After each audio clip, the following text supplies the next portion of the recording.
Welcome to Luscious Living, the podcast where personal growth meets wellness. Here, we talk about growth that feels nourishing, wellness that feels realistic, and habits that help you evolve without burning out. I'm so glad you're here. Let's grow together.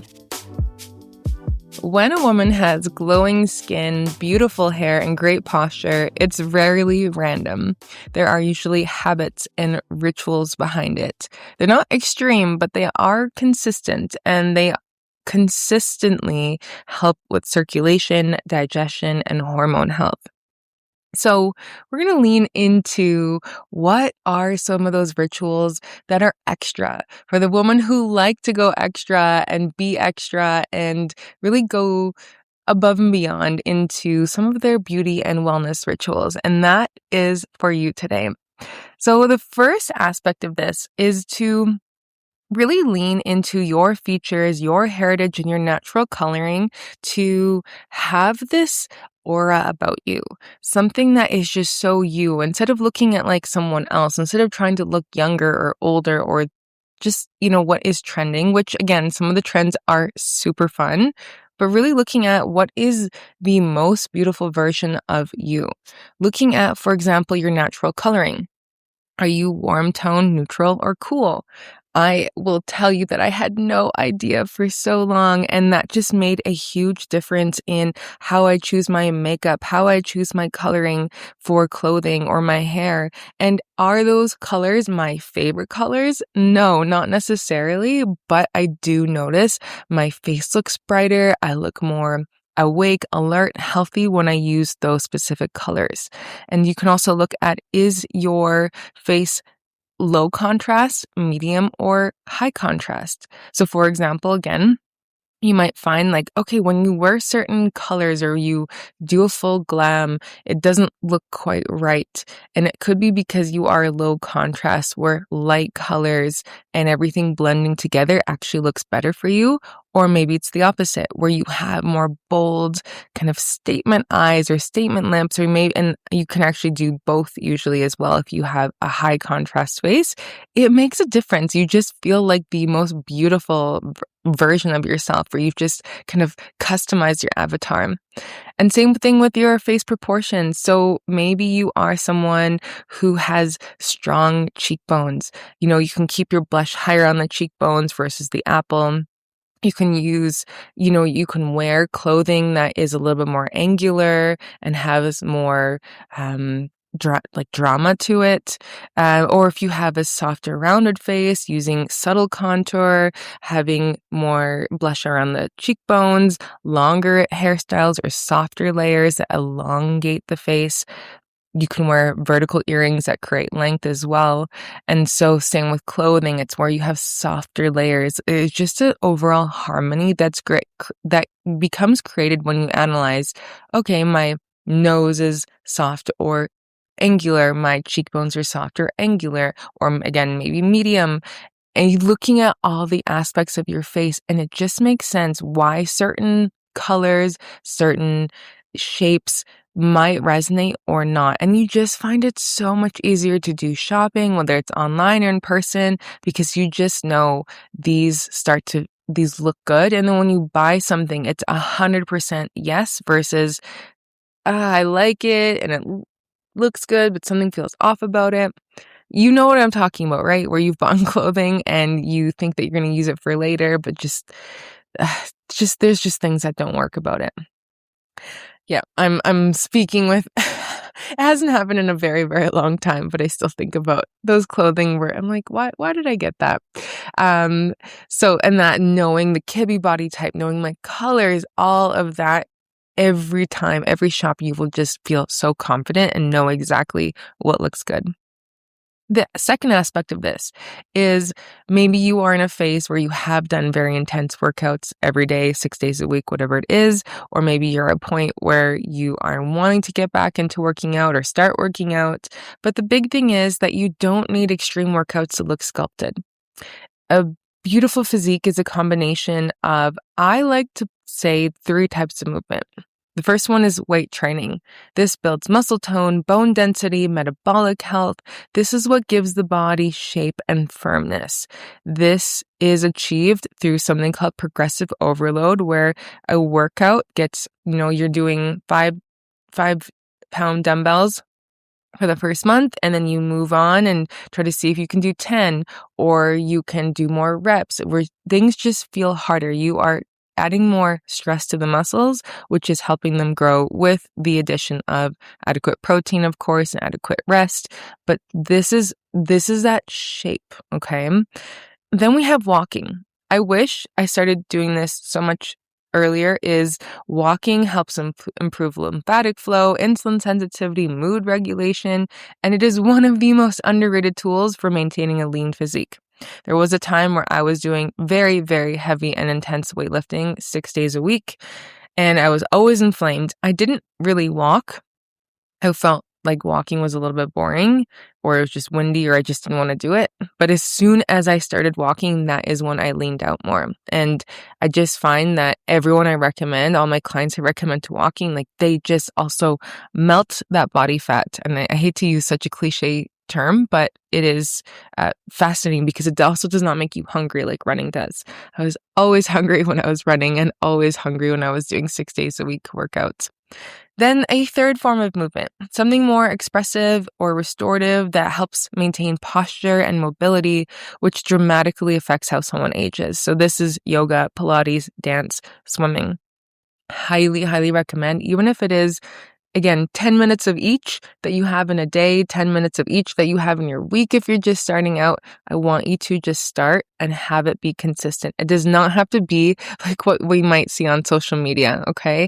But please make sure that you start with one of them, or you include one of them if it's not in there. Again, this is for the girls who like to do extra. Now, speaking of your lymphatic system, this is rarely talked about. This is your body's drainage network. And when the lymph stagnates, people often experience puffiness, dull skin, facial swelling, water retention, because it does not have a pump. Okay. And your lymphatic system relies on movement, on breathing, and manual stimulation, such as facial massage, dry brushing, lymphatic drainage massages, acupuncture, and it can visibly change your appearance. I have gotten, where I live, a lymphatic drainage massage, and it felt incredible. Like, I will say I actually had to go to the washroom right away after, and it was just a wonderful experience. So you're helping your body move fluid and waste out of tissues. I highly recommend booking this appointment. Now, the other one is my favorite subject is talking about nutrition, but we are also needing to, and this is actually about skincare, essentially. So no cream can replace nutrients. Your skin is reflecting what is happening internally, unlike the conventional approach that we see. So I touch my face all the time, and I will not break out from that. However, if I eat certain foods that I know that will make me break out, like for example, if I have bread too often, or if I have dairy products too often, I will break out. And I wish someone told me this when I was in my teens and 20s, because I had really bad skin and I would waste all this money on these crazy products. But your skin is reflecting what is happening internally. Other than if you have obviously contact dermatitis, but typically if someone has cystic acne, they are having, even things like psoriasis and rosacea have an internal condition that is happening externally. So some key nutrients for that beautiful glowing skin is vitamin C. I have to say, I was just on antibiotics due to a dental surgery a few weeks ago, and I bought some liposomal vitamin C, and oh my gosh, I can notice how glowy my skin is just from that alone. So vitamin C supports collagen production and skin repair. And you can get it in sources like citrus, berries, bell peppers, and different culinary herbs. I just had the supplement because I needed it when I was taking antibiotics. Then we also look at blood building foods. So in traditional Chinese medicine, glowing skin is linked to strong blood circulation and nourishment. So examples include beets, dark leafy greens, liver, yes, and dates. And retinol is essentially vitamin A. I wish I could shout that through the rooftops, but the podcast is my version of that. So retinol, it's a whole other conversation, but topically it can really make you photosensitive. We do need some sunlight, which is on my next one one of my other points, but retinol is vitamin A, and foods rich in vitamin A support skin renewal, immune health, and hormone health. So if maybe you do a two-prong approach, you do some topical if it really helps, and then some egg yolks, liver, carrots, sweet potatoes as well. And from a Chinese medicine perspective, digestion plays a huge role in skin quality. And so this looks like mastering the basics, avoiding excessive cold food and drinks, eating at consistent times, avoiding eating very late at night. And when digestion is strong, the nutrients actually reach the skin. This is just so important. The other aspect of this is body work. So your posture, your fascia, your muscle tension influence facial symmetry, jaw tension, neckline, circulation to the skin, and just how almost like stuck or sore your body feels. And typically we don't realize how much we feel like that until we get a massage, for example. So I'm a huge proponent of massage therapy, osteopathy, acupuncture, craniosacral therapy.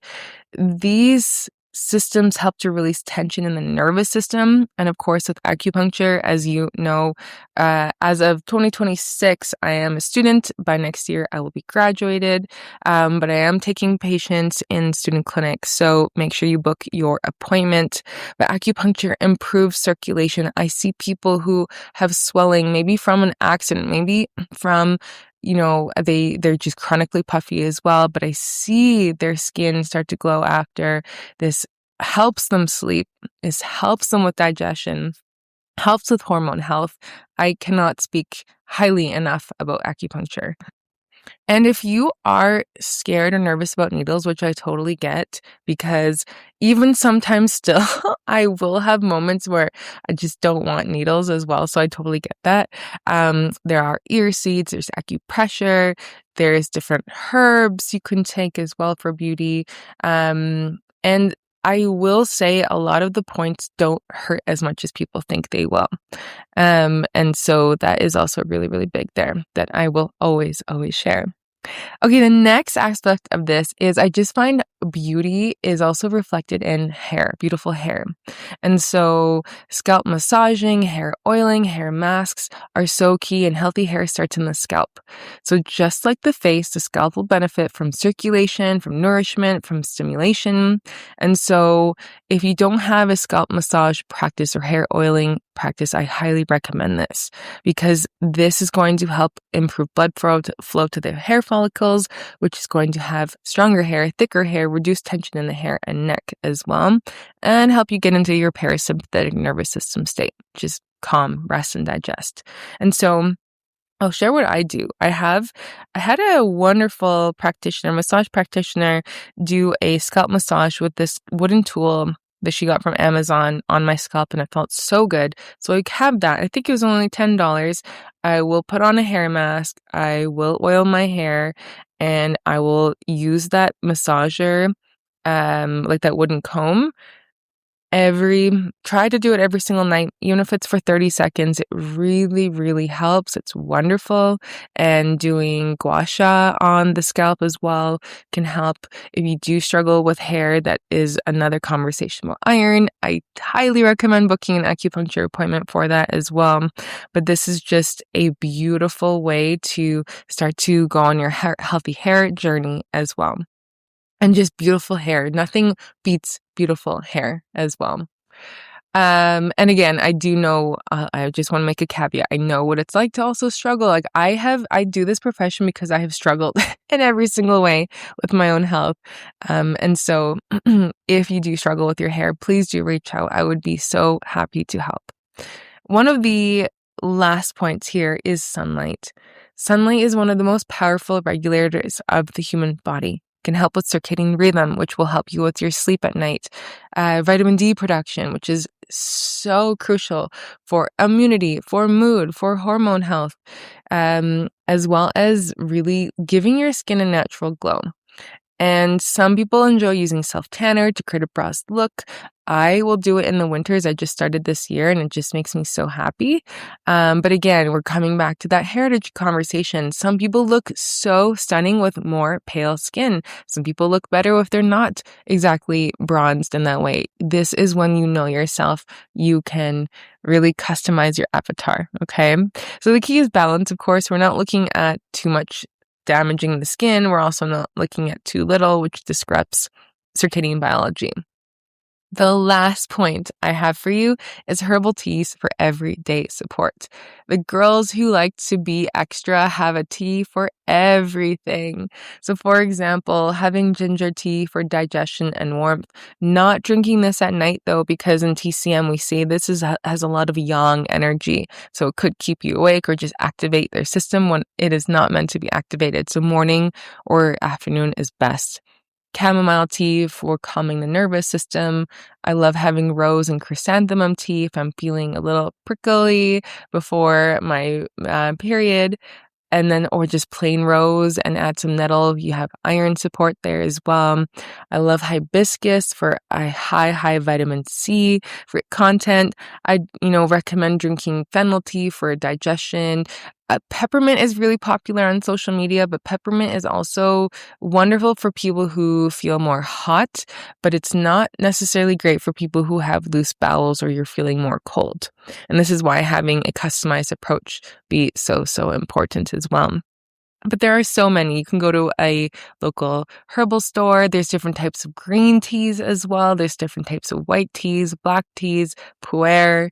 There's just so much out there. And I recommend, experimenting with the teas that you really enjoy. If you want to make upgrade any teas, you can buy them loose leaf. You can make sure that your water temperature is right. There's just so much fun that you can have with it. And I just absolutely love that. A last little bonus tip, and one of the most underrated beauty practices is laughter. When you laugh, your stress hormones like cortisol decrease, circulation improves, oxygen intake increases, your facial muscles activate, and this is so important because cortisol, that stress hormone, is associated with collagen breakdown, your hair thinning, inflammation, hormonal disruption, versus laughter is doing the opposite. It's activating the parasympathetic nervous system, which helps to help the body go into repair mode. And you're also, contracting the muscles of your cheeks, your eyes, your diaphragm, your abdomen. And when you use a muscle, it grows, it sustains you, right? And so there's also that social component though, where humans help to regulate each other's nervous systems. When you laugh with your friends or family, your body experiences co-regulation, which signals safety to the brain. And again, safety allows you to digest better, regulate your hormones, maintain healthy skin and hair. And while we talk about skincare and workouts and teas, one of the most powerful beauty rituals is spending time with people who make you laugh. This is real beauty, right? Because you just feel more relaxed, you feel softer, brighter, and more alive. And so this could be now a funny movie that you watch. It could be a comedy club. It could, again, just, a late night hangout with some of your favorite people that make you laugh. So I hope you have enjoyed this episode. I really enjoyed making it for you, and I look forward to seeing you on the next episode. Bye for now. If this conversation added value to your world, I'd love to receive a 5-star review from you. It really helps to reach the right ears. For deeper dives and curated resources, be sure to check out the links below. Thanks for tuning in, and I'll meet you back here next time.